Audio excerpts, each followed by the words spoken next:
14 मार्च इतिहास का सबसे रहस्यमय डेट है। अब ऐसा क्यों? क्योंकि इसी दिन एक महान वैज्ञानिक अल्बर्ट आइंस्टाइन का जन्म हुआ था और इसी दिन एक महान वैज्ञानिक स्टीफन हॉकिंग की मृत्यु हुई थी। अब आप लोग कहेंगे कि इसमें क्या खास बात है? खास बात है क्योंकि 14 मार्च को ही 1:59 पे हम लोग पाई डे बनाते हैं। अब पाई क्या है? पाई एक रहस्यमयी गणित का नंबर है जिसके बिना स्पेस और साइंस की बहुत सारी डिस्कवरीज अधूरी हैं। अब आप नंबर पे गौर करिएगा। मार्च तीसरा महीना, उसके बाद डेट है 14 और टाइम है 1:59 यानी कि 3.14159। आपने पाई का वैल्यू दशमलव के बाद 5 स्थानों तक याद कर लिया। इससे रहस्यमयी और मोटिवेटिंग चीज क्या हो सकती है?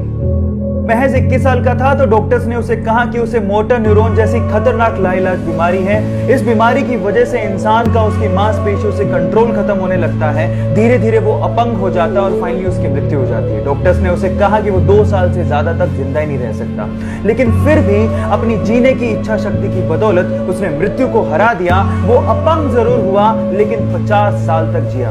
इस बीमारी की वजह से उसके हाथ पैर कुछ भी काम नहीं करते थे, लेकिन उसका दिमाग अभी भी जिंदा था और अपने स्पीच सिंथेसाइजर के थ्रू उसने बहुत सारी बुक्स लिखी, जिसमें से एक बुक थी the brief history of time, और उसने रिकॉर्ड्स की झड़ी लगा दी। पूरी दुनिया में 1 करोड़ से ज्यादा प्रतियां बिकी।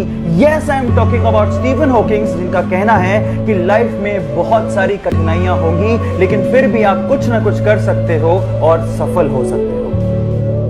जब सीता मैया को रावण लंका उठा के ले गया तो उनको भगवान राम की तरफ से संदेश देने के लिए और उनका हालचाल पूछने के लिए हनुमान जी ने पर्वत से छलांग लगाई और समंदर के रास्ते होते हुए लंका जाने लगे। रास्ते में उनका सामना सुरसा से हो गया। सुरसा ने कहा, मुझे तो भूख लग रही है, मैं तो तुम्हें खाऊंगी। हनुमान जी ने कहा कि मैं सीता मैया से मिलके आता हूं, आते वक्त जो तुम्हारी इच्छा हो कर लेना। सुरसा ने कहा, नहीं, मुझे तो भूख अभी लग रही है, मैं तो अभी खाऊंगी। तो हनुमान जी ने कहा, वक्त जाया मत करो, खा लो।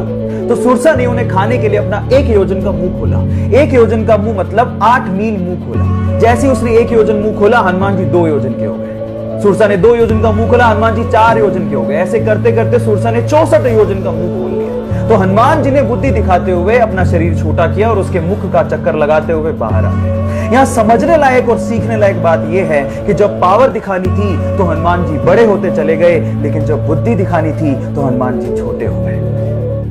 एक टीचर ने क्लास में डिवाइड सिखाने के बाद बच्चों से सवाल पूछा। उन्होंने कहा कि 3 को 3 से डिवाइड करेंगे तो बताओ बच्चों क्या आएगा? तो सब बच्चों ने जवाब दिया 1। लेकिन उसी क्लास में एक छोटे से बच्चे ने सवाल पूछा कि अगर सर 0 को 0 से डिवाइड करेंगे क्या तब भी 1 ही आएगा? अब सवाल दिखने में छोटा लगता है, उस वक्त बच्चे सुन के हंसने लगे थे, लेकिन इसी सवाल का जवाब ढूंढने में गणितज्ञों को सालों लग गए। Yes, I am talking about Ramanujan, जिन्होंने अपने 32 साल की छोटी सी जिंदगी में गरीबी होने के बावजूद भी गणित में इतना लगाव होने की वजह से 4000 के करीब मैथमेटिकल इक्वेशंस की डिस्कवरी कर डाली और इसी वजह से उनके जन्मदिन को हम लोग नेशनल मैथ्स डे के रूप में मनाते हैं। सो गाइस, उनकी जिंदगी से हम लोग ये सीख सकते हैं कि जिंदगी लंबी नहीं, बड़ी होनी चाहिए।